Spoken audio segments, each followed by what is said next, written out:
Total energy of an electron in an orbit of hydrogen atom. ये तो पढ़ रहे थे। Yes sir.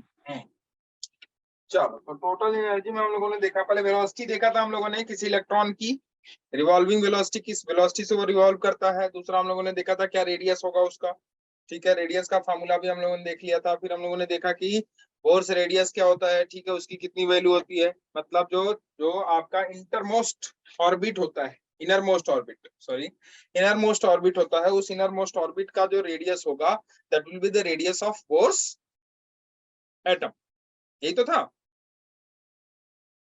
ठीक है, और वो रेडियस था आपका 0.53 एंगस्ट्रॉम। क्लियर। वेलोसिटी का, फिर हम लोगों ने वेलोसिटी का रिलेशन देखा प्रिंसिपल क्वांटम नंबर से, फिर हमने रेडियस का रिलेशन देखा प्रिंसिपल क्वांटम नंबर से। वेलोसिटी का जो रिलेशन प्रिंसिपल क्वांटम नंबर से था वो था क्या, वेलोसिटी का प्रिंसिपल क्वांटम नंबर के साथ जो रिलेशन था वो 1/n था कि नहीं था बोलो। और जो रेडियस था, रेडियस का प्रिंसिपल क्वांटम नंबर से जो रिलेशन था वो n² था। क्लियर है, ठीक है। यस ये था प्रिंसिपल क्वांटम नंबर के साथ वेलोसिटी का रिलेशन और प्रिंसिपल क्वांटम नंबर के साथ रेडियस का रिलेशन। कोई भी इलेक्ट्रॉन जब किसी ऑर्बिट में रिवॉल्व करता है, कोई भी किसी एटम के ऑर्बिट में रिवॉल्व करता है, तो रिवॉल्विंग वेलोसिटी क्या होगी उसकी, ये होती है। और रिवॉल्व जो रेडियस है, वो रेडियस क्या होगा, वो प्रोपोर्शनल टू n² के था।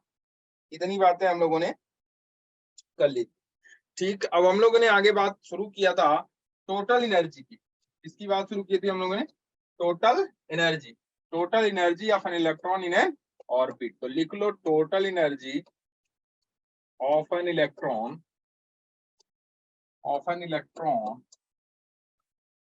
इन an orbit, in an orbit of hydrogen atom, hydrogen.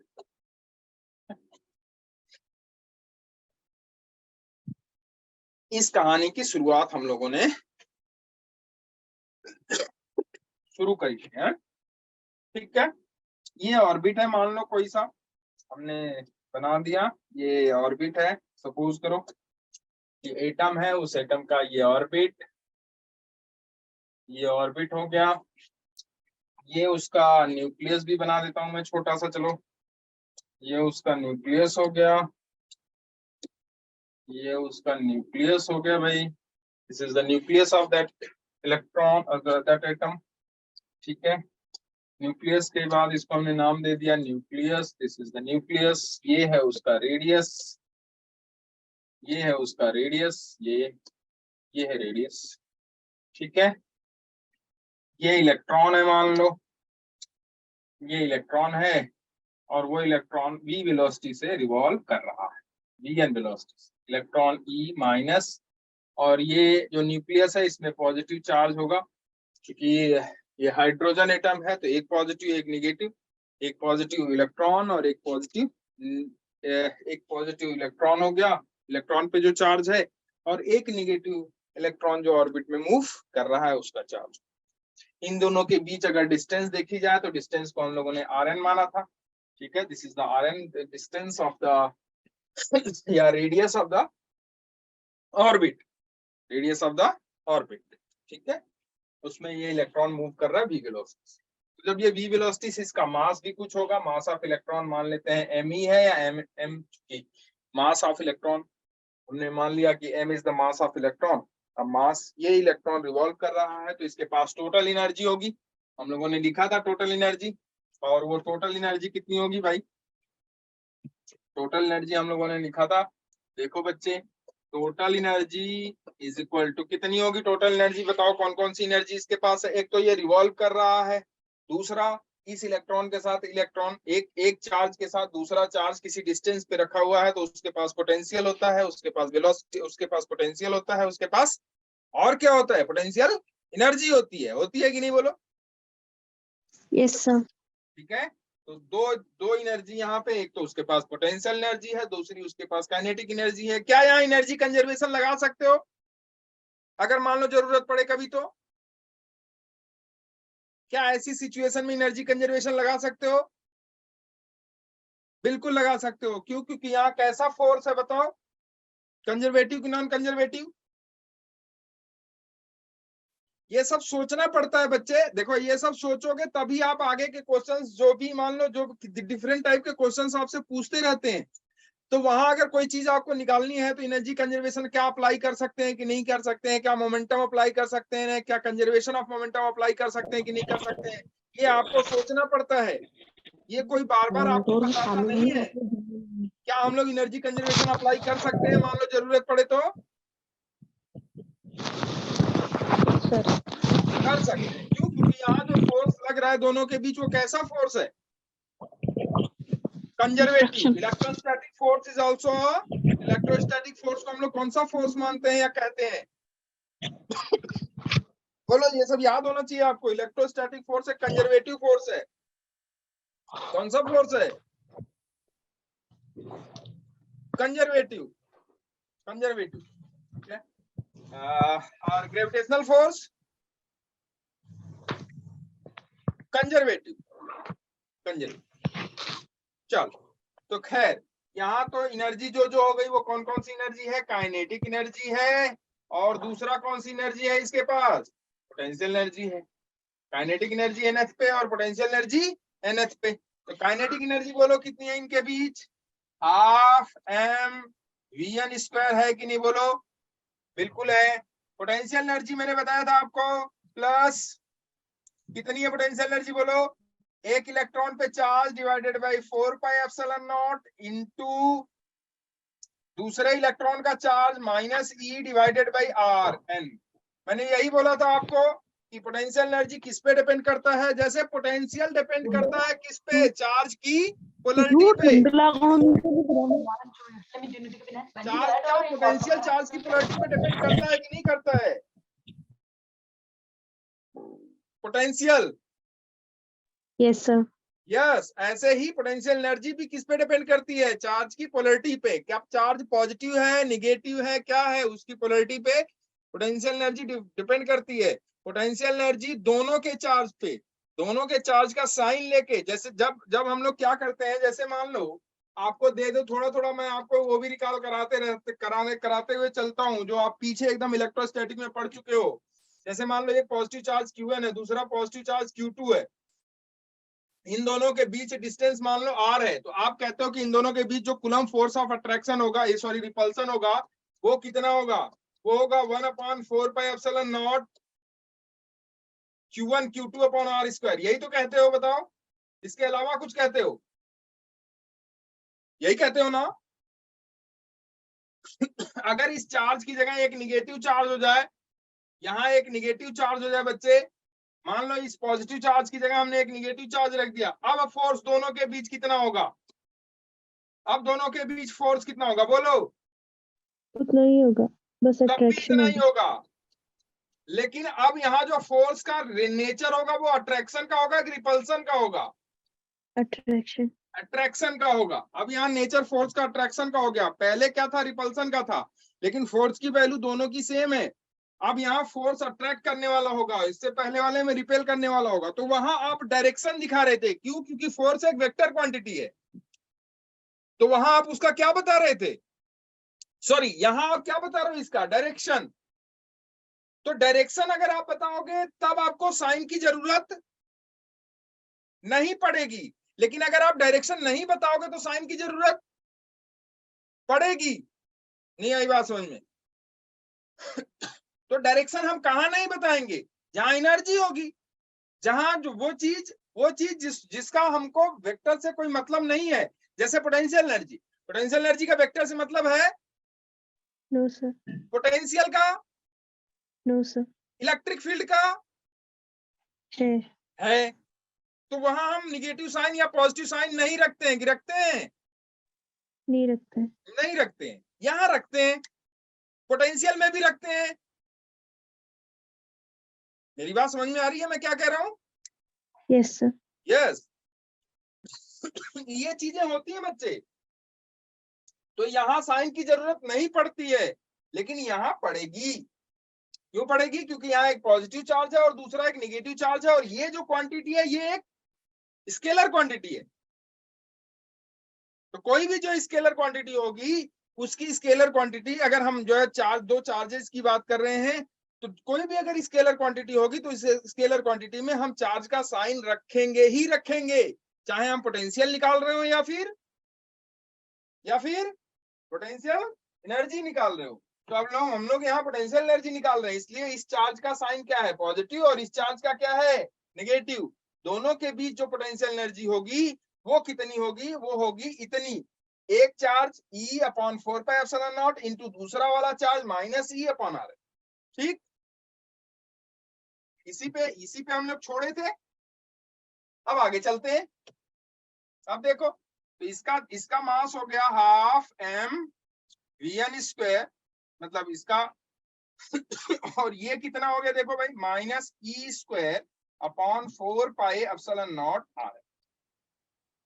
अब क्या करोगे, अब दोनों जगह से, एक जगह से Vn यहां से गायब कर दो, तो Vn गायब करोगे तो Vn का रिलेशन आप जानते हो कि नहीं जानते हो, Vn यहां से गायब कर दो, तो यहां से Vn गायब करोगे, बताओ क्या आएगा Vn, वेलोसिटी इसकी कितनी आई थी, पीछे बताओ क्या वेलोसिटी आई थी, बोलो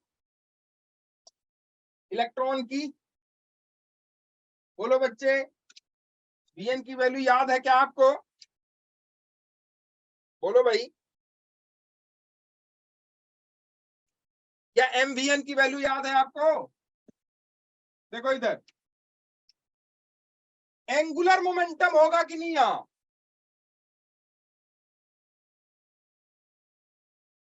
होगा कि नहीं यहां angular momentum, according to Bohr's postulate third, angular momentum is equal to what, integral multiple of h/2π। याद आ रहा है कुछ, यस सर। ये थर्ड वाला पोस्टुलेट एप्लीकेबल होगा कि नहीं होगा, होगा। थर्ड पोस्टुलेट यही तो था, क्या पोस्टुलेट आप लोगों को याद है, first, second, third, fourth,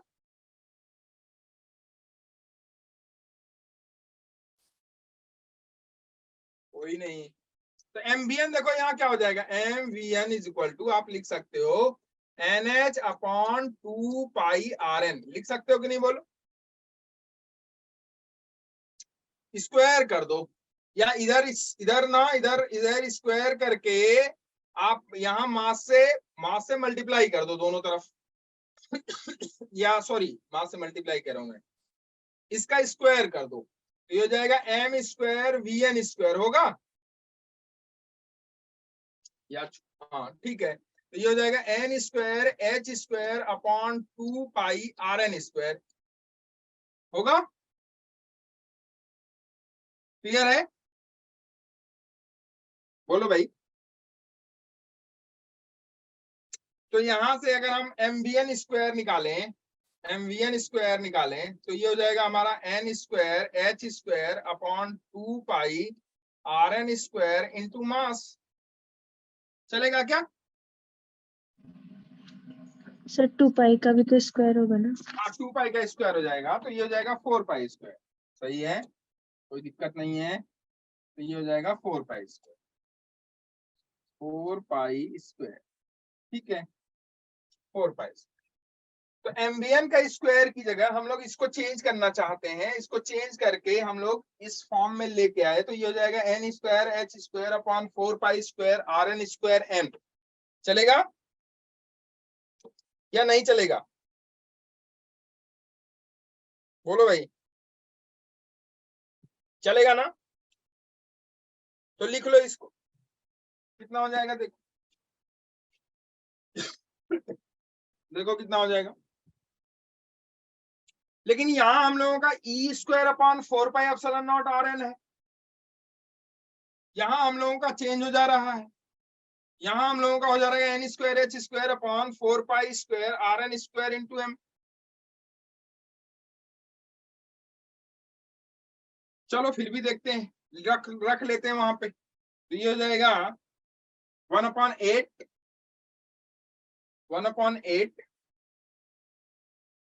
1/8 n square h square upon 4 pi square rn square into m।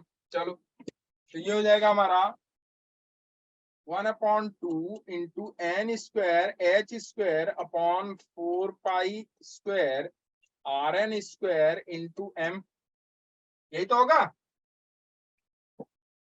ठीक है, minus e square upon 4 pi epsilon not rn। ठीक है,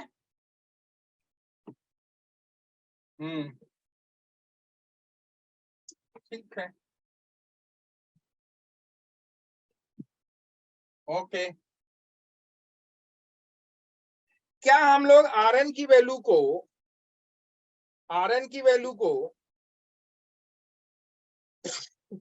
n square h square upon n square h square epsilon not upon pi m square लिख सकते हैं क्या? तो देखो rn को हम ये लिख सकते हैं ना, rn हम लोगों ने निकाला था, वो था हमारा n square h square epsilon not upon कितना, epsilon not upon n square h square epsilon not upon m। भी तो आएगा, हाँ बिल्कुल आएगा m।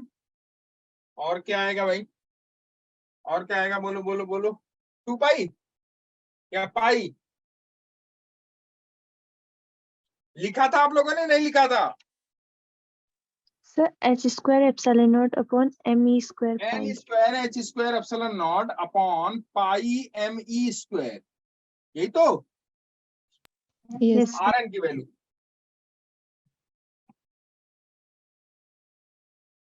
बोलो, rn यही तो आया था ना, n square h square epsilon not upon pi m square.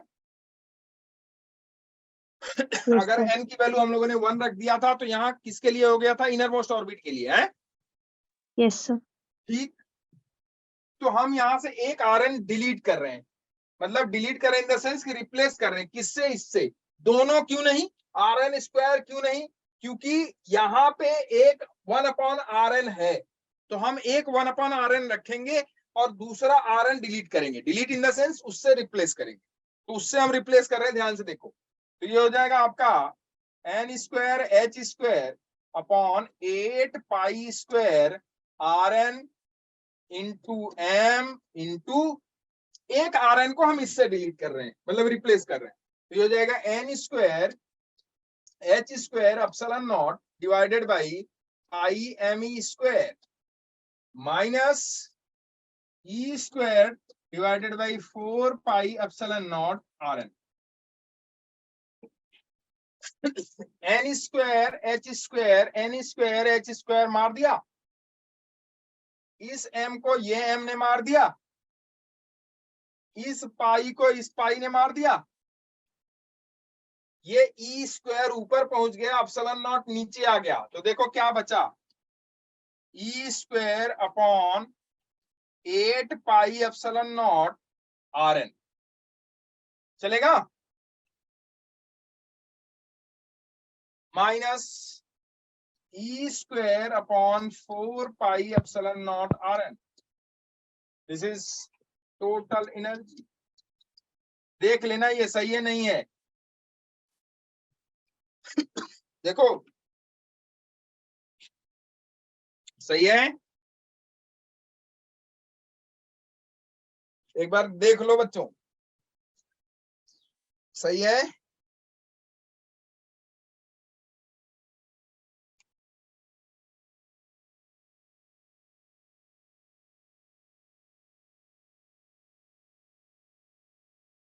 चले,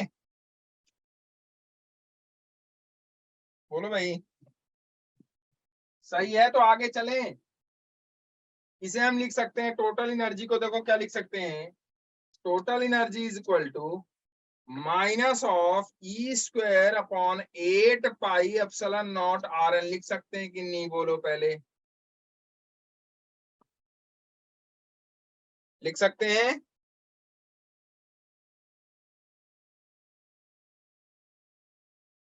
बोलो, लिख सकते हैं इसे, total energy is equal to minus of E square upon 8 pi epsilon naught Rn. This is the total energy of an electron, of an electron in an orbit of hydrogen atom. ठीक है, इतनी total energy. अब इस total energy की थोड़ी गणना कर लेते हैं। चलो गणना करने के लिए हम लोग क्या करें, Rn को फिर से इससे रिप्लेस कर देते हैं। तो देखो जब Rn को इससे रिप्लेस करोगे तो टोटल एनर्जी क्या हो जाएगी, देखो टोटल एनर्जी हो जाएगी E square upon 8 pi epsilon not, minus के साथ है, ये देख लेना ध्यान से, ये बड़ा इंपॉर्टेंट है, ध्यान देना इस पे, माइनस के साथ है ये total energy, minus of E square upon 8 pi epsilon not. Rn को हम लोग लिख लेते हैं n square h square epsilon not divided by pi m E square. Rn को फिर से हमने रिप्लेस कर, पाई पाई को खा गया, ये देखो मास है ये चला जाएगा ऊपर, E स्क्वायर भी ऊपर चला जाएगा, तो बचेगा क्या, ये हो जाएगी total energy is equal to minus of E square, मतलब e टू द पावर 4 हो जाएगा क्योंकि ये E स्क्वायर ऊपर चला जाएगा, m divided by 8 n square h square epsilon not square. This is the total energy of an electron in an orbit. अब इस टोटल एनर्जी को मेरे बच्चों आप चाहो तो, चूंकि इसमें बहुत सारी चीजें कांस्टेंट है, क्या कांस्टेंट है, इसका मास कांस्टेंट है, इसका इलेक्ट्रॉन का चार्ज कांस्टेंट है, और h कांस्टेंट है, एप्सिलॉन नॉट कांस्टेंट। तो आप चाहो तो इसमें इन सब चीजों की वैल्यूज रख के आप टोटल एनर्जी की एक क्वांटिटी में वैल्यू निकाल सकते हो, और वो क्वांटिटी किस पे डिपेंड करेगी, वो क्वांटिटी n स्क्वायर पे डिपेंड करेगी। किस पे डिपेंड करेगी, n स्क्वायर पे।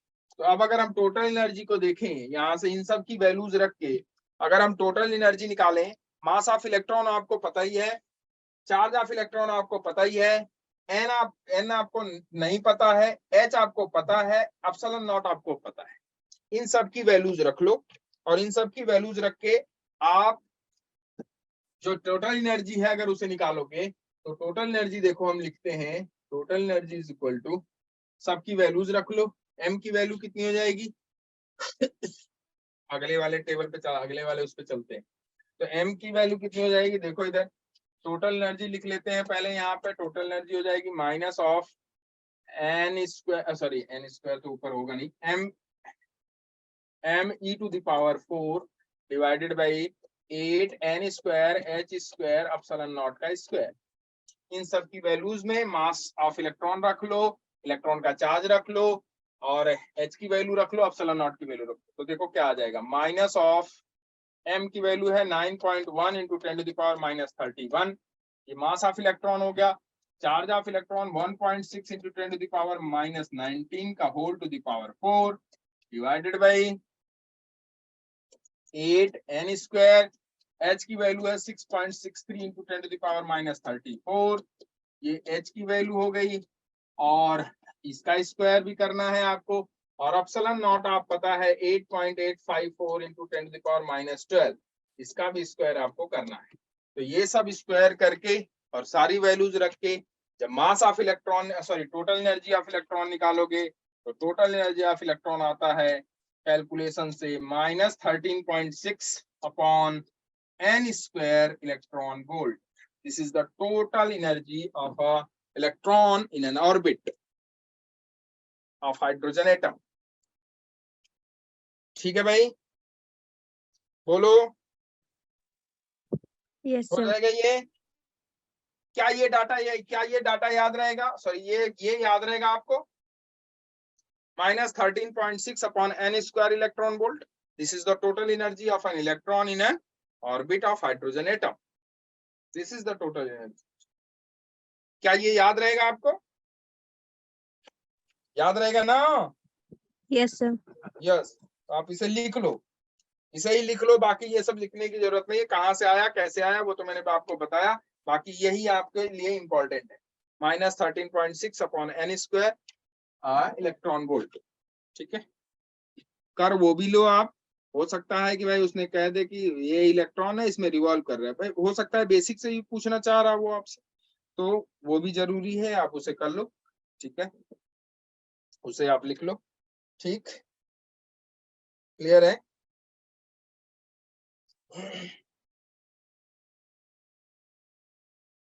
अब लिखो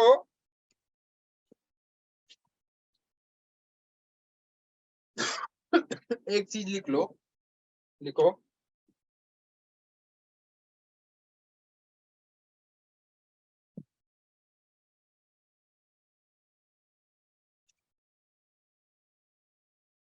लिखो काइनेटिक एनर्जी कितनी होगी उसमें, किसी भी इलेक्ट्रॉन मान लो फर्स्ट ऑर्बिट में है, तो फर्स्ट ऑर्बिट में काइनेटिक एनर्जी कितनी होगी इलेक्ट्रॉन के पास?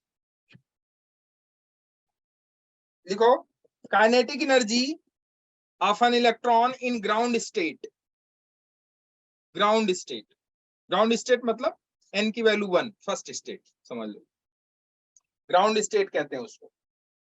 तो लिखो kinetic energy of an electron in ground state, in ground state, ground state of hydrogen atom, kinetic energy of an electron in ground state of hydrogen atom, in ground state of hydrogen atom, kinetic energy of an electron in ground state of hydrogen atom, of an electron in ground state, मैं important बार बार बोल रहा हूं इसको, ground state of hydrogen atom,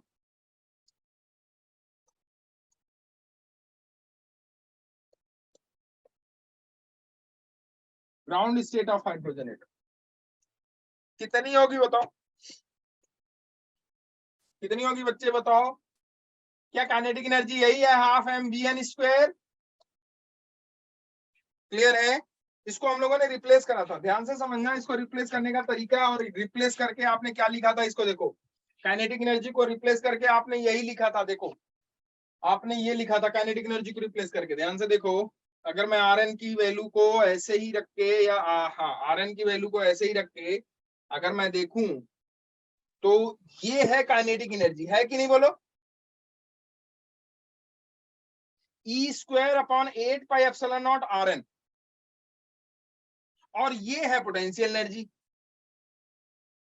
E square upon 4 pi epsilon not r N.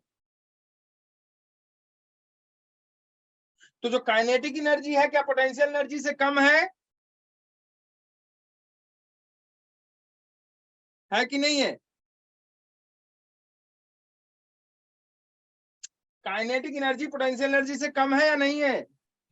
बिल्कुल है, बिल्कुल है, ये 1/2 टाइम्स है किसका? पोटेंशियल एनर्जी का। तो यहां अगर ग्राउंड स्टेट में देखें तो आर एन की वैल्यू जो होगी वो आर मान लो, आर मान लो, तो ये कितना हो जाएगा काइनेटिक एनर्जी? देखो हम इसे ऐसे लिख दें, अगर ध्यान से देखो ग्राउंड स्टेट में, तो हम इसे लिख सकते हैं e square upon 8 pi epsilon not r n. इसे हम क्या लिख सकते हैं देखो, इसे हम लिख सकते हैं 1/2 इंटू 1/4 पाई एप्सिलॉन नॉट ई का स्क्वायर अपॉन आर एन, लिख सकते हैं ना। अगर ग्राउंड स्टेट है तो आर एन की वैल्यू आर मान लो, आर मान लो, या R1 मान लो, जो भी आपको मानना है मान लो, आर मान लिया हमने। तो ये हो जाएगा आपका कितना, हाफ, ये क्या है आपका के ई स्क्वायर अपॉन, होगा कि नहीं होगा बोलो? 1/4 बाई एप्सिलॉन नॉट को क्या लिखते हो आप, के लिखते हो ना? Yes, sir. ठीक है, तो ये हो गया आपका 1/2 टाइम्स, 1/2 टाइम्स के ई स्क्वायर, अरे यार क्या कर रहा हूं मैं, 1/2 टाइम्स के ई स्क्वायर अपॉन 1/2 टाइम्स के ई स्क्वायर अपॉन आर। के ई स्क्वायर अपॉन आर क्या है, पोटेंशियल एनर्जी है। Yes, sir. पोटेंशियल एनर्जी अगर लिखोगे पोटेंशियल एनर्जी अगर लिखोगे, लिख लो पोटेंशियल एनर्जी आल्सो, तो potential energy in ground state क्या हो जाएगा ऑफ हाइड्रोजन एटम, क्या हो जाएगा बोलो। पोटेंशियल एनर्जी ग्राउंड स्टेट में वो है आपका माइनस ऑफ E²/4πε0 अगर ग्राउंड स्टेट की बात कर रहे हो तो Rn की वैल्यू R मान लो, तो ये देखो हो जाएगा आपका minus of KE²/R, minus of KE²/R, यही तो होगा। अब देखो ये अगर हम देखें तो माइनस ऑफ 2 टाइम्स ये काइनेटिक एनर्जी है कि नहीं बोलो। तो potential energy is equal to minus of 2 times kinetic energy, potential energy is equal to minus of 2 times kinetic energy, clear है। माइनस ऑफ 2 टाइम्स कितना काइनेटिक एनर्जी, ठीक। तो कहने का मतलब ये है कि अगर हम ग्राउंड स्टेट में टोटल एनर्जी देखें तो टोटल एनर्जी मेरे बच्चे कुछ भी नहीं है, वो माइनस ऑफ काइनेटिक एनर्जी है।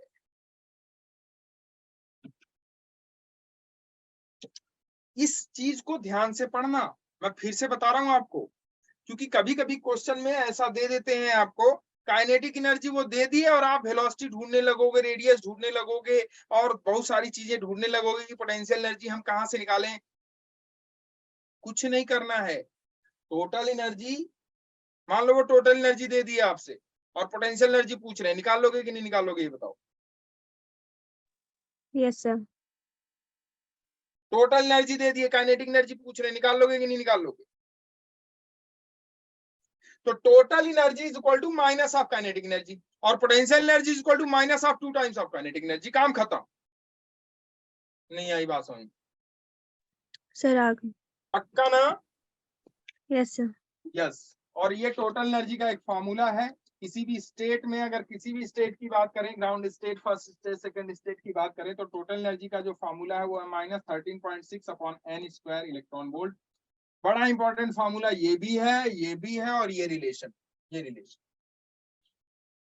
ये 3 रिलेशन याद करोगे फॉर्मूले पे। ये 3 रिलेशन है, 3 फॉर्मूले हैं, ये 3 रिलेशन आप याद करो और इसके क्वेश्चंस आप बनाओ, ठीक। देखो कैसे बनते हैं क्वेश्चन। एक छोटा सा क्वेश्चन लिखो, शुरू करते हैं हम लोग, ठीक है। लिखो लिखो, the ground state energy of hydrogen atom is, the ground state energy of hydrogen atom is, ground state energy of hydrogen atom is -13.6 electron volt, -13.6 electron volt, -13.6 electron volt, clear। Find the kinetic energy and potential energy of the electron in the ground state. Find the kinetic energy and potential energy of the electron in the ground state. Find the kinetic energy and potential energy of the electron in the ground state.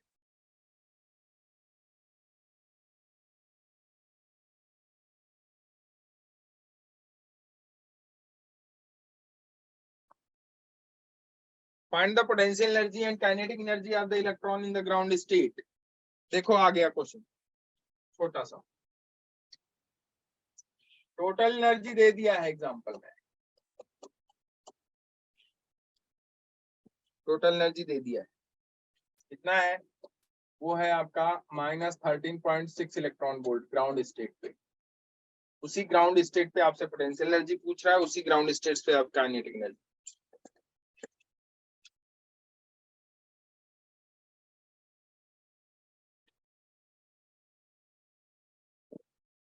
Kinetic energy कितनी होगी? 13.6 electron volt. Yes, good.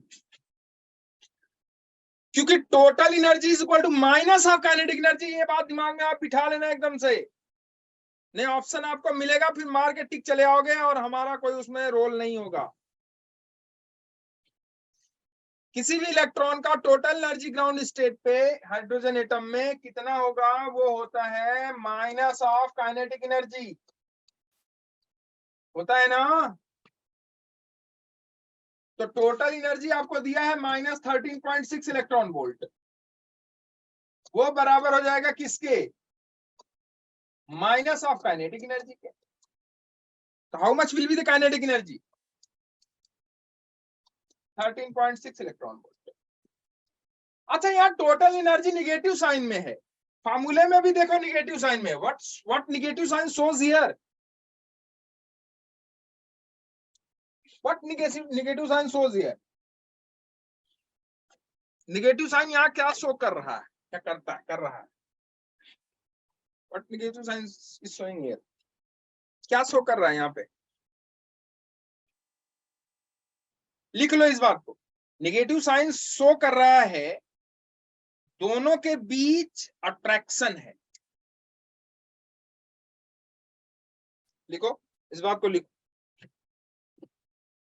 लिखो total energy of the electron in an orbit is negative, total energy of an electron,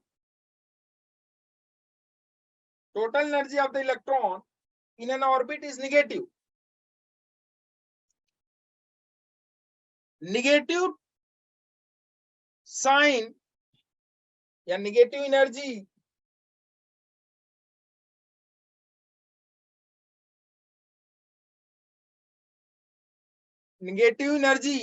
tells that electron and nucleus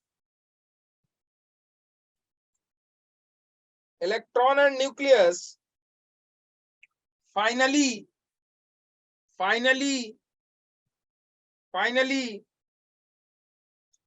form an attractive system, finally form an attractive system, finally form an attractive system, that is a bound system, bound system, bound है ये, बंधे हुए हैं, ये stability है इसके अंदर, यही शो कर रहा है, ये बंधे हुए हैं, क्या हुए हैं ये, बाउंड है, बाउंड है, ये भाग नहीं सकते, ये बाउंड है, भाग नहीं सकते ये।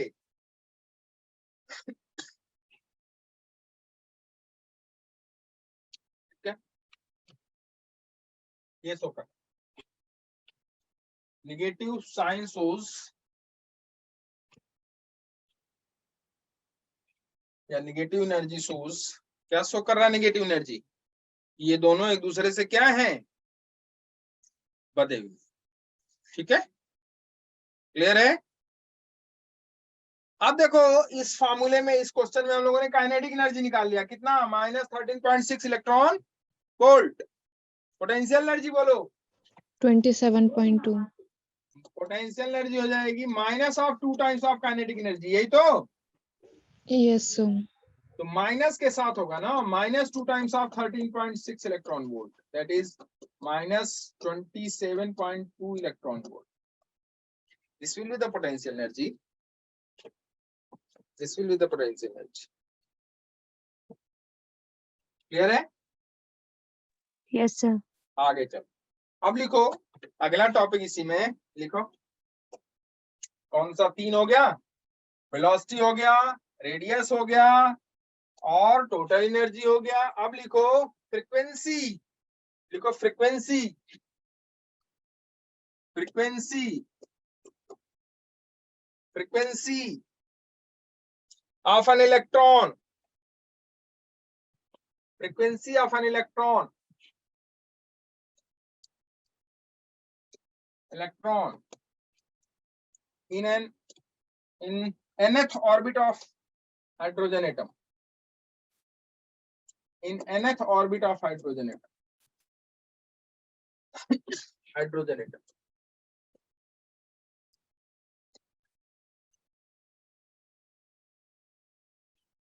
frequency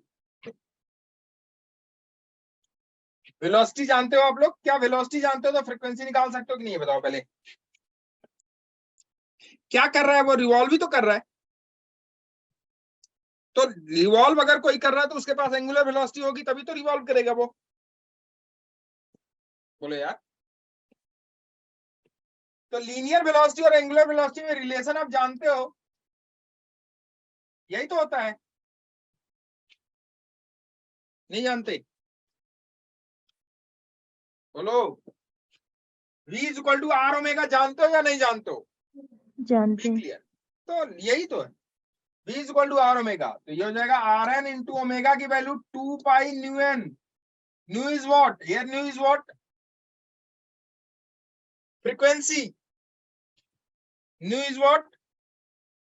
ये न्यू, ये nu, nu, nu is what? Frequency. तो न्यू एन हो गया, तो R N into 2 pi nu N, are N into 2 pi nu N. Velocity की वैल्यू रख लो, रेडियस की वैल्यू रख लो। वेलोसिटी की वैल्यू रख लो, रेडियस की वैल्यू रख लो। रखो वेलोसिटी की वैल्यू, इधर वेलोसिटी की रख लो, इधर रेडियस की रख लो, न्यू एन निकल आएगा सामने। तो देखो न्यू एन क्या हो जाएगा, देखो न्यू एन हो जाएगा, अगर हम देखें nu N is the frequency, लिख लो न्यू एन इज फ्रीक्वेंसी। तो न्यू एन हो जाएगा we N upon 2 pi are N. होगा कि नहीं? ठीक। वी एन बताओ कितना था? चलो आगे लिख लेता हूं मैं, अगले उस पे पेज पे। Nu N is equal to frequency nu N, ऐसे थोड़ा सा लिखते हैं, वेलोसिटी समझ में आ रहा है। Nu N is equal to we N upon 2 pi are N. अब वी एन कितना है भाई? वी एन आप अभी निकाले हो, क्या निकाले थे वी एन बताओ? एन एच अपॉन 2 पाई। एन एच अपॉन, देखो इससे आप तुरंत तुरंत आ जाया करो इस पे, is equal to N H upon 2 pi, यही तो। ठीक है, क्लियर है? ठीक। तो यहां से अगर हम वी एन निकालें तो क्या हो जाएगा? वी एन बताओ। V n is equal to हो जाएगा n H upon 2 pi are N into m, यही तो होगा। तो न्यू एन हो जाएगा, nu N is equal to we n हो जाएगा आपका n H upon 2 pi are N into m into 2 pi are n. ये हो जाएगा n H upon 2 pi 4 pi square, 4 pi square, 4 pi square, 4 pi square r n square into mass. अब r N की value यहां रख लो। Are n आपको पता ही है, क्या है आर एन बताओ? आर एन क्या है? N H upon 4 pi square into r n. Are n आपको पता है, आर एन कितना है बोलो? N square h square epsilon not upon pi m e square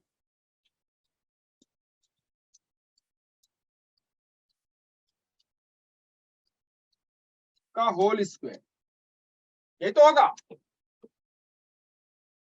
बोलो, सही है ना?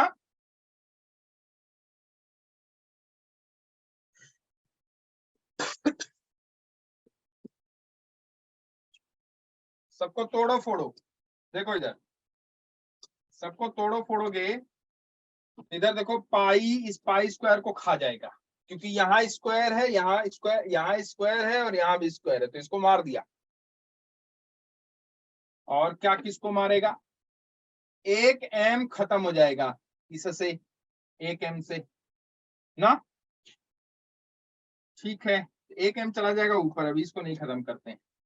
बाकी क्या बचेगा? देखो पाई स्क्वायर सिर्फ खत्म हुआ, बाकी बचा जो है वो ऊपर लिख दो। ये आ जाएगा आपका n square, sorry n square लिख रहा हूं मैं, n h into m square e to the power 4 divided by 4 m into n square n to the power 4 h to the power 4 epsilon not square. ये एक N इस N को मार दिया 3 बचा, एक H इस H को मार दिया 3 बचा, बाकी एक M इस M को मार दिया, यहाँ एक ही बचा। तो जो न्यूएन आया फ्रिक्वेंसी वो आई आपकी me⁴ divided by 4n³ h³ ε0²। तो ये देखो, ये चीजें, ये वाली और ये इसके साथ ये सब कांस्टेंट है, तो जो फ्रीक्वेंसी होगी वो 1/n³ होगी कि नहीं बोलो। तो जो फ्रीक्वेंसी है, frequency nu n is equal to या nu n is proportional to 1/n³। Orbit जितना बड़ा होगा, जितना जितना उसका quantum number, principal quantum number जितना ज्यादा होगा, उस ऑर्बिट में जो इलेक्ट्रॉन रिवॉल्व कर रहा है उसकी फ्रीक्वेंसी उतनी ही कम होगी, इसके प्रोपोर्शन में कम। क्लियर है ना? Yes sir. फ्रीक्वेंसी उसके प्रोपोर्शन में कम होगी। चले आगे, यहां तक समझ में आया? हमने फ्रीक्वेंसी निकाल लिया, हमने एनर्जी निकाल ली, हमने वेलोसिटी निकाल लिया, हमने रेडियस निकाल लिया। किसी भी इलेक्ट्रॉन का मतलब एक इलेक्ट्रॉन का, हाइड्रोजन एटम के इलेक्ट्रॉन का कहां पे किसी भी पीछे ऑर्बिट, वाला पेज लगा दो। इससे पहले वाला ये लो, ठीक है भाई, लिख लिया? Yes sir. अब आगे लिखो most important topic, energy levels of hydrogen atom. Energy levels of hydrogen atom, energy levels of hydrogen atom, energy levels of hydrogen atom. Board वाले भी अगर बैठे हैं तो बोर्ड में भी ये क्वेश्चन पूछता है आपसे, कई बार पूछा गया क्वेश्चन है ये। 4-5 लेवल बना देगा, पूछेगा कि इस लेवल की एनर्जी इतनी, इसकी एनर्जी है तो कौन सा ग्राउंड स्टेट होगा, कौन सा फर्स्ट स्टेट होगा इसका, या कौन सा एक्साइटेड स्टेट होगा, कौन सा ग्राउंड स्टेट होगा। ग्राउंड स्टेट से एक्साइटेड स्टेट में जाएगा या एक्साइटेड स्टेट से ग्राउंड स्टेट में आएगा, कितनी एनर्जी एब्जॉर्ब करेगा या कितनी एनर्जी रिलीज करेगा। एनर्जी रिलीज जो करेगा वो in the form of photon release करेगा, तो कितनी फोटोन की एनर्जी होगी। ठीक है, ठीक, तो लिखो energy levels of hydrogen atom. किसी भी हाइड्रोजन एटम, सॉरी एक हाइड्रोजन एटम है, उसकी nth ऑर्बिट में जो एनर्जी लेवल है वो कितना है बोलो। एक इलेक्ट्रॉन की, हाइड्रोजन एटम के एक इलेक्ट्रॉन की मान लो nth ऑर्बिट में अगर वो है तो उसका एनर्जी लेवल कितना है, या एनर्जी कितनी है उसकी एनर्जी है -13.6 divided by n² electron volt. इससे ज्यादा इससे कम बोलो भाई, यही तो है एनर्जी। Yes sir. किसी भी इलेक्ट्रॉन, किसी ऑर्बिट में इलेक्ट्रॉन की, किस ऑर्बिट की बात कर रहा हूं मैं, अगर मान लो nth ऑर्बिट की बात कर, इस ऑर्बिट में जो एनर्जी है उसको nth एनर्जी लेवल भी कहेंगे। क्या कहेंगे उसे, क्या कहेंगे बोलो? nth energy level of an electron. ठीक है, या इसे कहेंगे nth energy state, nth energy state, this is nth energy state, nth energy state. जिस ऑर्बिट में वो मूव करता है उस ऑर्बिट की एनर्जी को हम लोग क्या कहते हैं? एनर्जी स्टेट या एनर्जी लेवल ही तो कहते हैं उसका।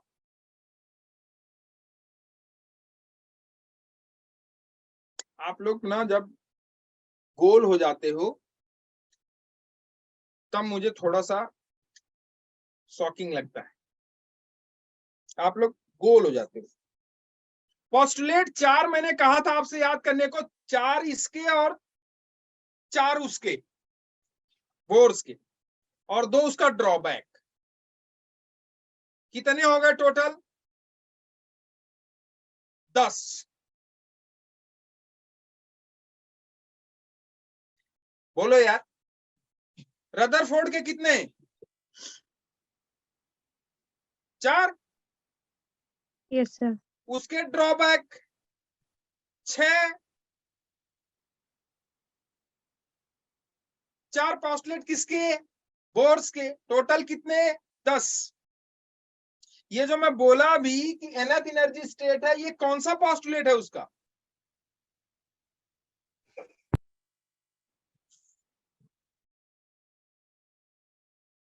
सेकेंड।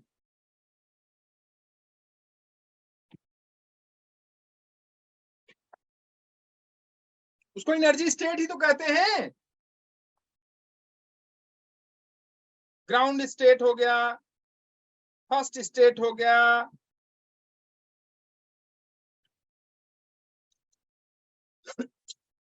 तो this is what nth energy state. अगर मान लो यही n की वैल्यू 1 कर दे तो वो कौन सा एनर्जी स्टेट हो जाएगा? First energy state. उससे पहले क्या n की वैल्यू 0 हो सकती है?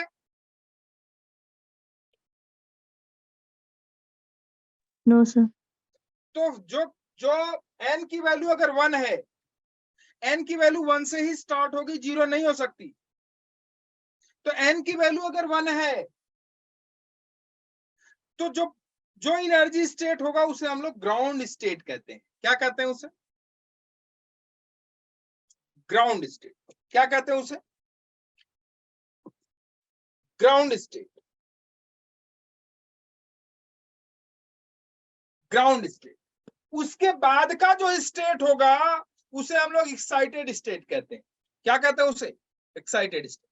जैसे मैंने यहां n इज इक्वल टू 1 रखा हाइड्रोजन एटम के लिए, तो अगर हमने n इज इक्वल टू 1 रखा हाइड्रोजन एटम के लिए, तो यहां जो एनर्जी स्टेट होगा ये वाला E1 हो जाएगा कि नहीं? बोलो। और इसकी वैल्यू आ जाएगी आपकी -13। याद से, ध्यान से, क्योंकि हम एनर्जी लेवल ही पढ़ रहे हैं हाइड्रोजन एटम का, और हाइड्रोजन एटम का एनर्जी लेवल जब हम पढ़ रहे हैं तो हमको ये जानकारी होनी चाहिए कि ग्राउंड स्टेट कौन सा है, एक्साइटेड स्टेट कौन सा है। क्योंकि बिना इसके जब आप क्वेश्चन बनाओगे वो आपसे ये नहीं कहेगा कि फर्स्ट स्टेट में, सेकंड स्टेट में, वो सीधा ग्राउंड स्टेट और एक्साइटेड स्टेट की बात करेगा।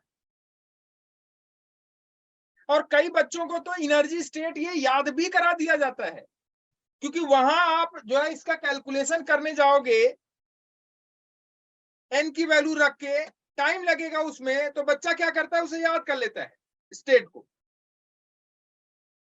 ठीक है। n इज इक्वल टू 1 पे E1 कितना हो गया? -13.6 इलेक्ट्रॉन वोल्ट, यही तो होगा। और इसको हम लोग कौन सा स्टेट कहते हैं? Ground state of hydrogen atom, ground state of electron. n is equal to अगर 1 है तो वो इनर मोस्ट ऑर्बिट में है कि नहीं है, ये बताओ। Yes, और sir. इनर मोस्ट ऑर्बिट में है तो उसके पास energy -13.6 electron volt. n is equal to 2, ये हो जाता है आपका E। इसकी वैल्यू कितनी होगी? -13.6 अपॉन 4, यही तो होगा, 2 का स्क्वायर। और इसे कैलकुलेट करोगे, इसकी वैल्यू आती है -3.4 इलेक्ट्रॉन वोल्ट। इसको हम लोग कहते हैं एक्साइटेड स्टेट। क्या कहते हैं इसे? एक्साइटेड स्टेट कहते हैं, एक्साइटेड स्टेट।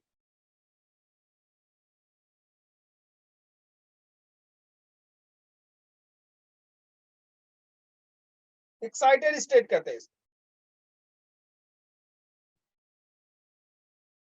ठीक है, इसे क्या कहते हैं? इसे excited state. Excited n is equal to अगर 3 रखोगे तो E3 की वैल्यू कितनी हो गई बच्चे? E3 की वैल्यू -13.6 डिवाइडेड बाई 9। इसको अगर कैलकुलेट करोगे तो अप्रोक्सीमेटली कितना आएगा? -1.51 इलेक्ट्रॉन वोल्ट या 53 -1.51 इलेक्ट्रॉन वोल्ट। अगर आप देखोगे तो ये हो जाएगा -1.51 electron volt. This is also excited state. तो बाइफरकेट कैसे करोगे? इसे से अलग कैसे करोगे? तो देखो यहां ध्यान से देखना, ये भी एक्साइटेड स्टेट है, ये भी एक्साइटेड स्टेट है,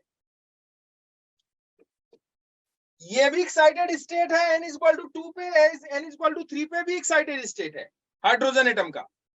तो कहते हैं कि ये जो एक्साइटेड स्टेट है ये फर्स्ट एक्साइटेड स्टेट है, फर्स्ट एक्साइटेड स्टेट। और ये वाला कौन सा हो जाएगा? सेकेंड।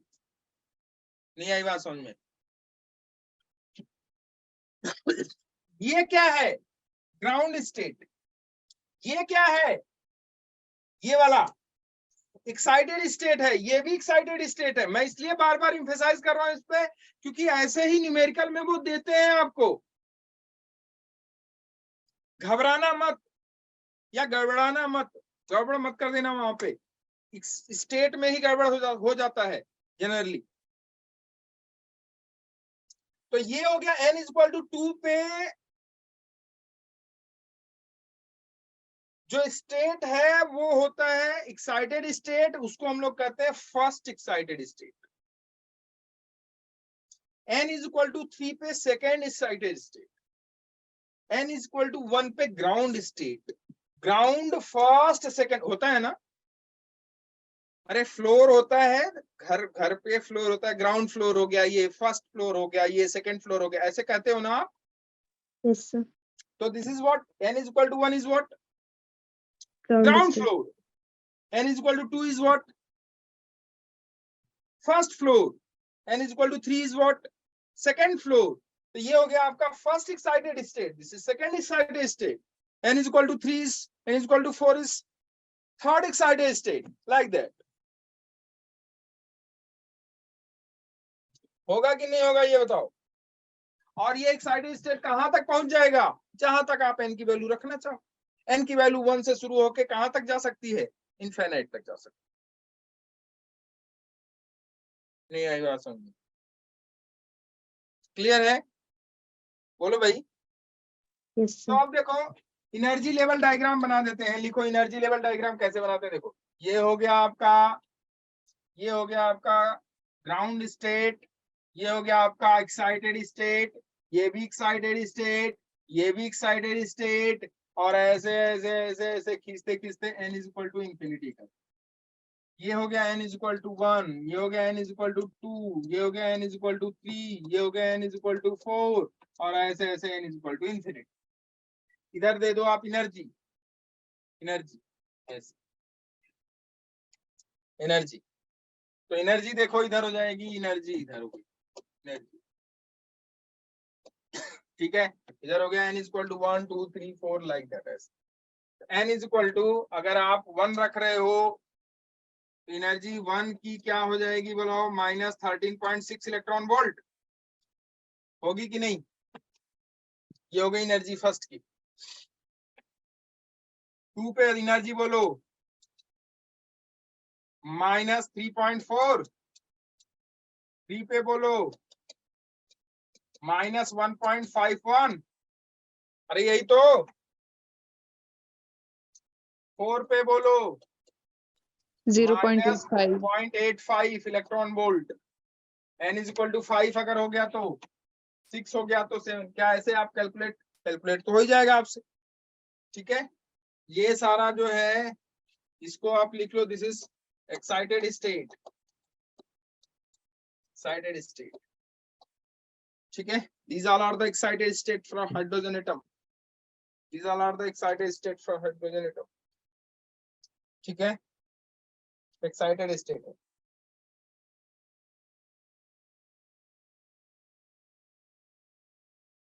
ठीक है, ये एक्साइटेड स्टेट है, ये वाला ground state, ground state, ground state,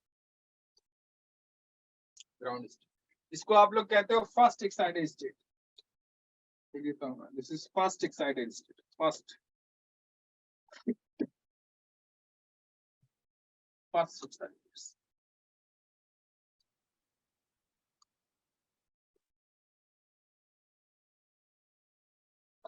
ये है सेकंड एक्साइटेड स्टेट.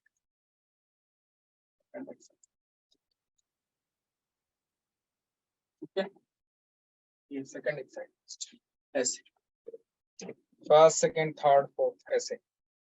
ठीक है,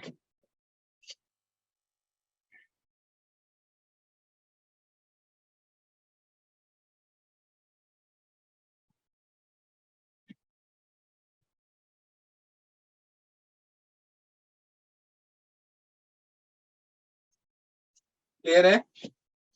ये आप एनर्जी लेवल बना लो. This is the energy level of hydrogen atom.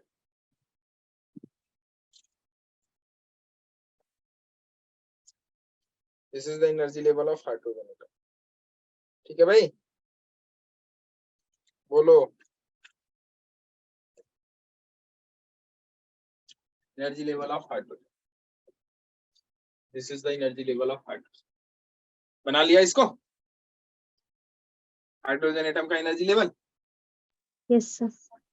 बना लो आप. ठीक है, और इसे एक आध दो और करके याद कर लेना.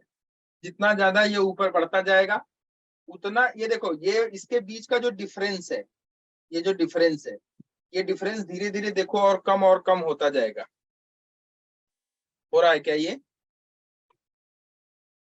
देखो, इनके बीच जो डिफरेंस है अप्रोक्सीमेटली कितने का है? 10 का है, 10.2 का है ना. Yes, sir. इनके बीच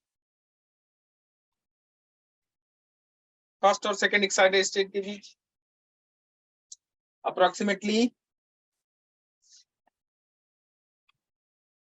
कितने का? अप्रोक्सीमेटली 2 का है.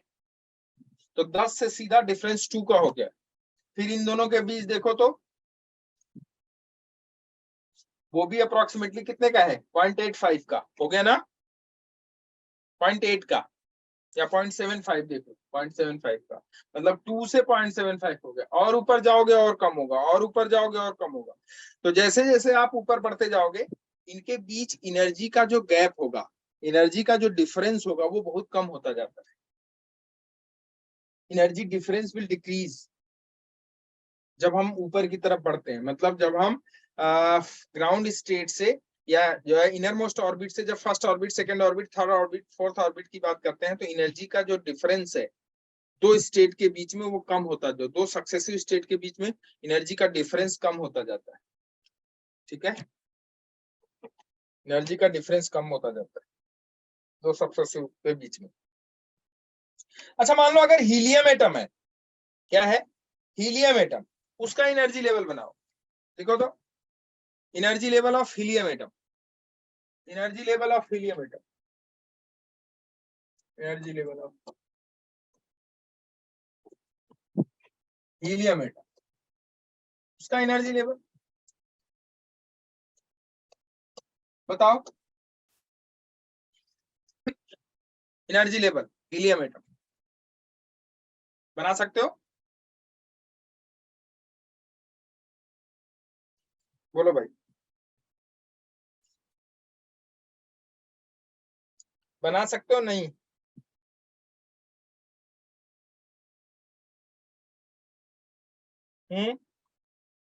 हीलियम एटम का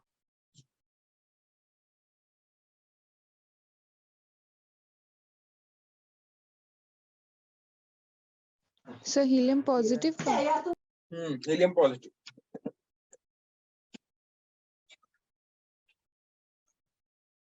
एक इलेक्ट्रॉन बाहर चला गया, हीलियम पॉजिटिव है. देखिए तो क्या होगा?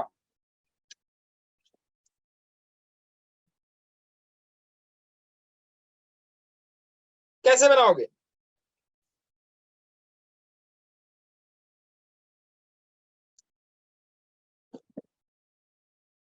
देखो लिख लो फॉर्मूला, लिखो एनर्जी लेवल ऑफ या एनर्जी इक्वेशन या एनर्जी लिख लो सीधा सीधा, energy of an electron, energy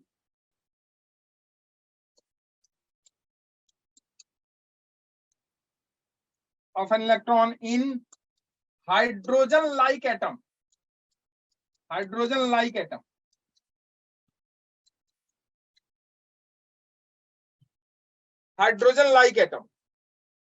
hydrogen के जैसे अगर कोई एटम है तो उस एटम में एनर्जी अगर आपको बतानी है तो एनर्जी का फॉर्मूला लिख लो, En is equal to minus of 13.6 divided by n square, ये तो रहेगा ही रहेगा जो एनर्जी का फॉर्मूला है, इनटू उसका एटॉमिक नंबर का स्क्वायर। ठीक है, hydrogen like atom, energy level of hydrogen like atom, उसका जो एनर्जी होगा हाइड्रोजन लाइक एटम का, उसका जो फॉर्मूला है वो है minus 13.6 upon n square into Z square. Here Z is what? Z is the atomic number of that atom. ठीक है, and n is what? n is the principal quantum number, या n is the orbit number of orbit in which that electron is revolving, number of orbit. So this is the formula for energy of an electron in hydrogen like atom, ठीक है। अब देखो अगर मैं energy helium की बात करूं तो जेड की वैल्यू कितनी होती है उसके लिए? 2, ठीक। तो En की वैल्यू क्या हो जाएगी? En हो जाएगा आपका माइनस ऑफ 13.6 इंटू 4 मतलब 2 का square divided by n square. तो En जो हो जाएगा आपका वो हो जाएगा आपका minus 13.6 into 4 divided by n square. तो ये हो जाएगा आपका माइनस 13 चौका 52, 6 4 6 24, 52 2 54, तो 54.4 divided by n square electron volt. This is the energy.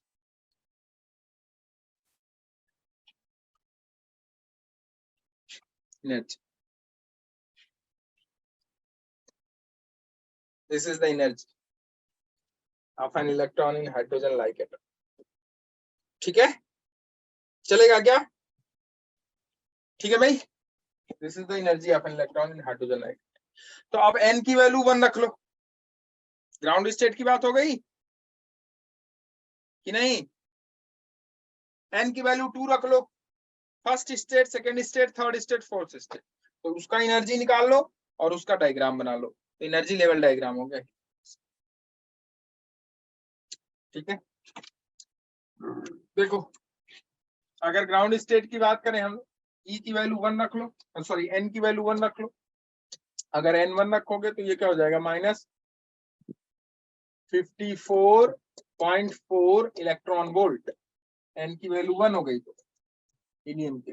n की वैल्यू अगर 2 रखोगे तो E2 की वैल्यू हो जाएगी आपकी माइनस 13.6 इलेक्ट्रॉन वोल्ट। n की वैल्यू 2 के लिए होगा कि नहीं होगा बोलो? ठीक है, E3 n की वैल्यू 3 के लिए माइनस 13.6 मतलब 54.4 divided by something, 54.4 divided by 9 electron volt, ये हो गया n इज इक्वल टू 3। ऐसे तो देखोगे कुछ सिमिलरिटीज मिलेंगी आपको। कुछ क्या मिलेंगी आपको? सिमिलरिटी, कुछ सिमिलरिटीज मिलेंगी हाइड्रोजन के हिसाब से। जो हाइड्रोजन का, जैसे यहाँ जो इसका ग्राउंड स्टेट था, ग्राउंड स्टेट में जो इसकी एनर्जी है और इसका जो फर्स्ट एक्साइटेड स्टेट में जो एनर्जी है वो एनर्जी क्या हाइड्रोजन के बराबर है, हाइड्रोजन के ग्राउंड के बराबर है कि नहीं है? ठीक है, बोलो। 3 में आ रहा है -6.04। आप ऐसे कैलकुलेट कर लेना आप लोग, ठीक है, और उसका एनर्जी लेवल का डायग्राम बना। तो ये एक हो गया हाइड्रोजन का, दूसरा हो गया हीलियम, ठीक है। या फिर किसी भी हाइड्रोजन लाइक एटम की अगर वो बात करता है तो आपके पास फॉर्मूला ही है, electron energy is equal to -13.6 upon n square into z, ठीक है। जेड जहां पे एटॉमिक नंबर है, आप उस एटम का जो एटॉमिक नंबर है वो आप डालिए और वहां से फार्मूले में पुट करके इलेक्ट्रॉन की एनर्जी, सॉरी इलेक्ट्रॉन की एनर्जी आप निकाल सकते हो कि किस स्टेट में है, उस स्टेट में क्या उसकी एनर्जी। क्लियर है? कैलकुलेट कर ले जाओगे, कोई दिक्कत?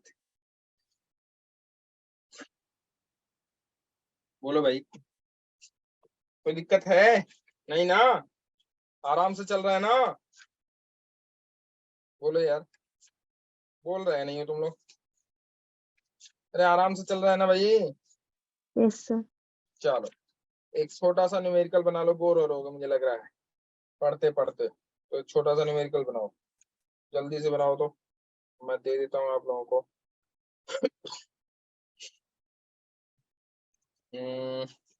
लिखो फटाक से, लिखो द आइसोलेशन, लिखो the ionization energy of the hydrogen atom, the ionization energy of the hydrogen atom, sir repeat एक बार। The ionization energy, ionization energy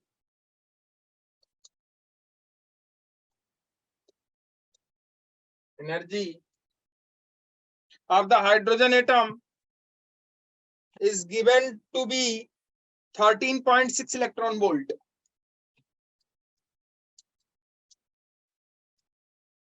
13.6 electron volt.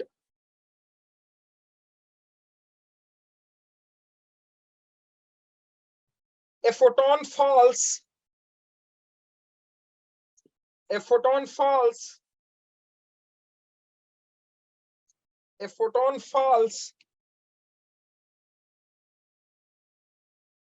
on a hydrogen atom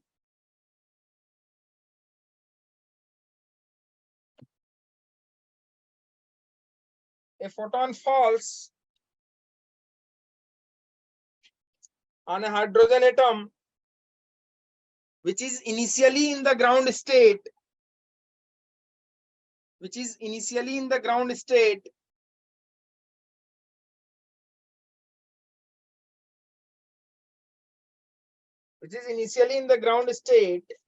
and excite it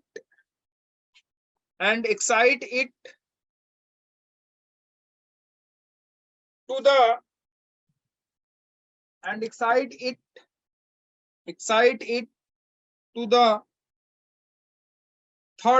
state. Excite it to the third excited state. Calculate the wavelength of the photon. Calculate the wavelength of the photon. Calculate the wavelength of the photon.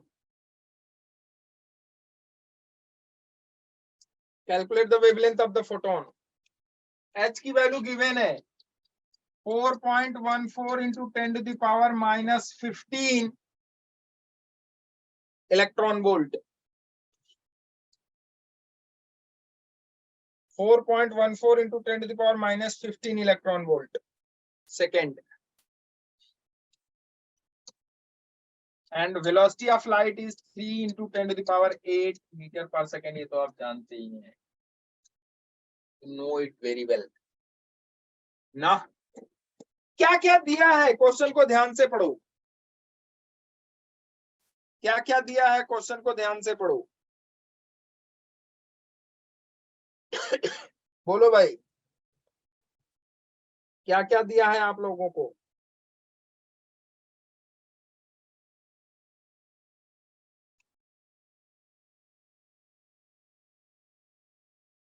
बोलो बच्चों, क्या क्या दिया है आप लोगों को?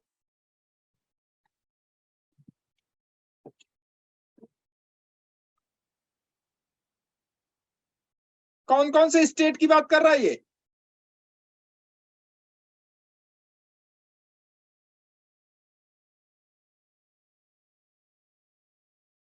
कौन कौन से स्टेट की बात कर रहा है? ग्राउंड स्टेट और थर्ड एक्साइटेड ग्राउंड स्टेट और third excited state. Ground state मतलब n इज इक्वल टू 1 1 और थर्ड एक्साइटेड स्टेट मतलब n इज इक्वल टू 4 4। तो n1 से n4, n1 से n4 कह रहा है कि a photon falls on a hydrogen atom which is initially in the ground state and excite it to the third excited state. Final कहां excite कर गया? वो ग्राउंड पे था।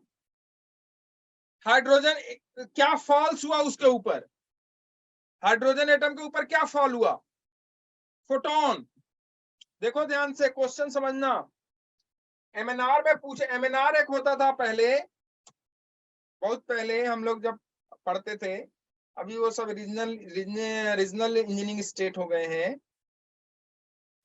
हम लोग जब पढ़ते थे तो इलाहाबाद में एक एमएनआर हुआ करता था,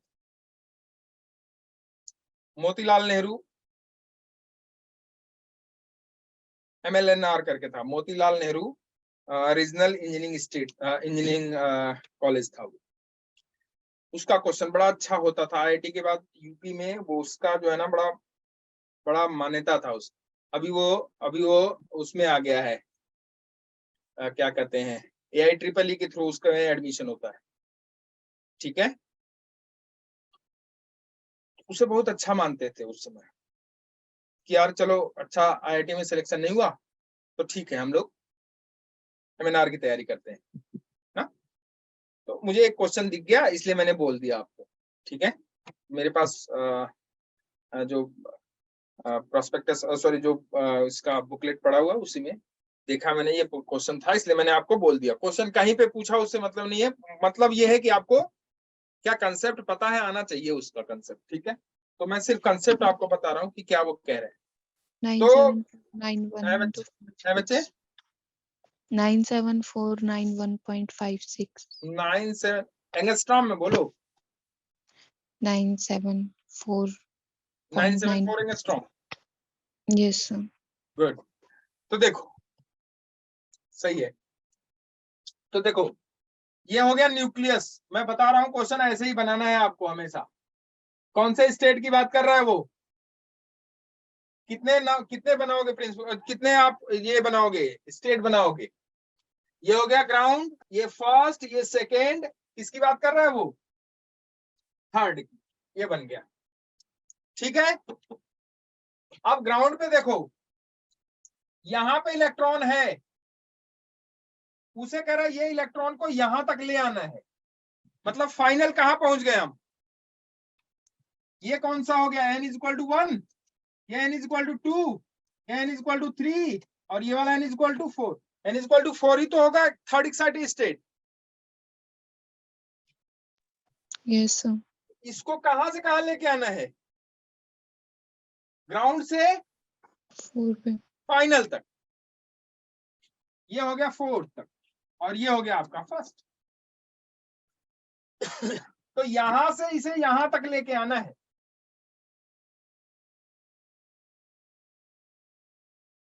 तो इसके लिए आपको क्या देनी पड़ेगी? या तो ये एनर्जी रिलीज करेगा या तो आपको इसे एनर्जी देनी पड़ेगी। किसकी एनर्जी बढ़ी है, फोर्थ की या फर्स्ट की?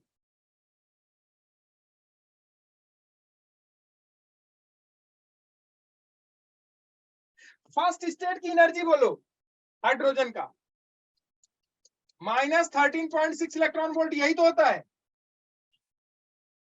हाइड्रोजन एटम की बात कर रहे हैं वो। और फोर्थ स्टेट, थर्ड स्टेट की बोलो, एक्साइटेड स्टेट की कितनी होती है? -0.85। अरे बोलो भाई, या कम? -0.85 ही होती है। याद रहेगा तो अच्छा रहेगा, नहीं तो कैलकुलेट करना पड़ेगा आपको, करोगे। यहां से यहां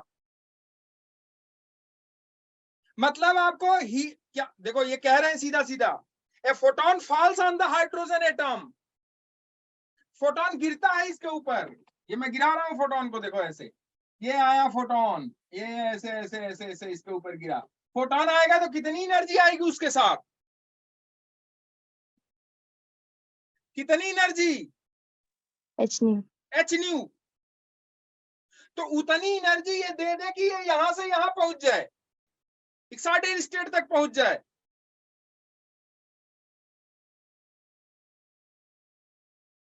तो इन दोनों का जो एनर्जी का डिफरेंस होगा वो किसके बराबर होगा,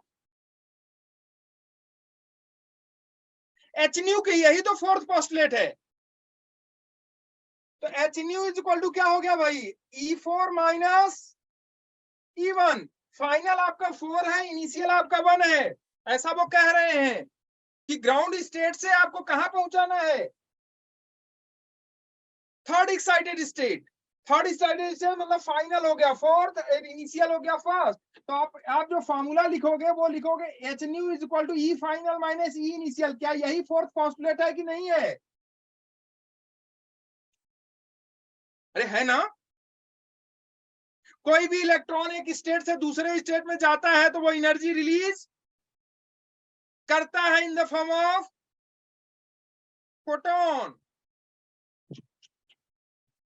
यही लिखवाया है, देखो पढ़ के उसे ध्यान से। तो h nu is equal to E4 minus E1। E4 बताओ कितना है, -0.85 है, और E1 कितना है बोलो, -13.6। देखो कितना आया कैलकुलेट करके, ये हो जाएगा आपका 5 और ये हो जाएगा 5, 15 में से 8 गया 7, 7, यहां बचेगा 12, तो 12.75। एच न्यू की वैल्यू आ गई 12.75 इलेक्ट्रॉन वोल्ट। कोई दिक्कत, कोई दिक्कत है क्या। No sir. तो न्यू कितना आया, frequency nu is equal to आ गया आपका 12.75 डिवाइडेड बाय एच, यही तो आएगा। और एच आपको दिया हुआ है 4.14 इंटू 10⁻⁻15 इलेक्ट्रॉन वोल्ट। तो ये भी इलेक्ट्रॉन वोल्ट में है, नीचे ये हो जाएगा, ये भी इलेक्ट्रॉन वोल्ट में है, 4.14 इंटू 10⁻15 इलेक्ट्रॉन वोल्ट। ये भी इलेक्ट्रॉन वोल्ट में, ऊपर भी इलेक्ट्रॉन वोल्ट। इलेक्ट्रॉन वोल्ट को खा गया, इसीलिए वो एच की वैल्यू इलेक्ट्रॉन वोल्ट में दिए हैं। देखो याद करो, क्वेश्चन पढ़ लो। तो ये कितना आएगा, न्यू की वैल्यू कैलकुलेट कर लो यहां से। और न्यू को आप जानते हो क्या, क्या जानते हो बोलो, क्या न्यू को C बाई लैम्डा नहीं जानते हो आप लोग। Yes sir. तो C by lambda is equal to 12.75 divided by 4.14 into 10⁻⁻15।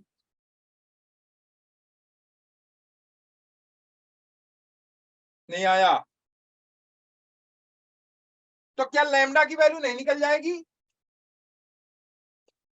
Lambda हो जाएगा, उल्टा कर दो इसका, मतलब 4.14 इंटू 10⁻⁻15 डिवाइडेड बाई 12.75। C चला जाएगा उधर मल्टीप्लाई में, इंटू C, ये हो जाएगा 4.14 divided by 12.75 into 3 into 10⁸ into 10⁻⁻15। Calculate कर लो आंसर। हाँ आसान नहीं था, ये बताओ।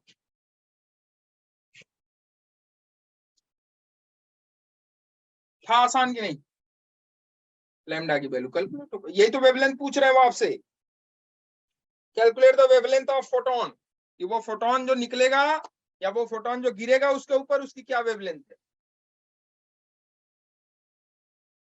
अब आपको क्वेश्चन आपके समझ में आ रहे होंगे, कौन से वाले जो आपने उस दिन मुझसे किए थे कि सर अगर एक फोटोन को आप उसके ऊपर गिराते हो तो ये बताओ कि उससे तो इलेक्ट्रॉन इजेक्ट आउट हो जाता है, फिर आप कह रहे हो कि एक स्टेट से दूसरे स्टेट में चला जाएगा, वो कैसे।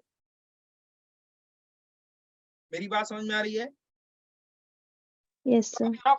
अब यहाँ लैम्डा की वैल्यू कैलकुलेट करके देखो, देखो 947 आ रहा होगा, कितना आ रहा है भाई, 974 सॉरी 974 आ रहा है 974। तो इसका जो लैम्डा है, इसका जो लैम्डा है फोटोन का वो इतना है, और इसकी जो थ्रेशोल्ड फ्रीक्वेंसी होगी वो सॉरी थ्रेशोल्ड वेवलेंथ होगी वो बहुत ज्यादा होगी इससे। क्या बहुत ज्यादा होगी? Threshold Threshold wavelength wavelength. वो बहुत ज्यादा होगी। ठीक है, तब वो इलेक्ट्रॉन यहां से एग्जिट आउट होके उस एटम से एग्जिट आउट होके बाहर चला जाए, अदरवाइज वो उसी एटम में एक ऑर्बिट से दूसरे ऑर्बिट में घूमता रहेगा। चलो ओके, आप लोग इस पे थोड़ा सा ध्यान दे दो। ठीक, कल एक टॉपिक इसमें और है, वो खत्म करके इस पे न्यूमेरिकल बना के इस होल्स थियरी को खत्म करते हैं। क्लियर है?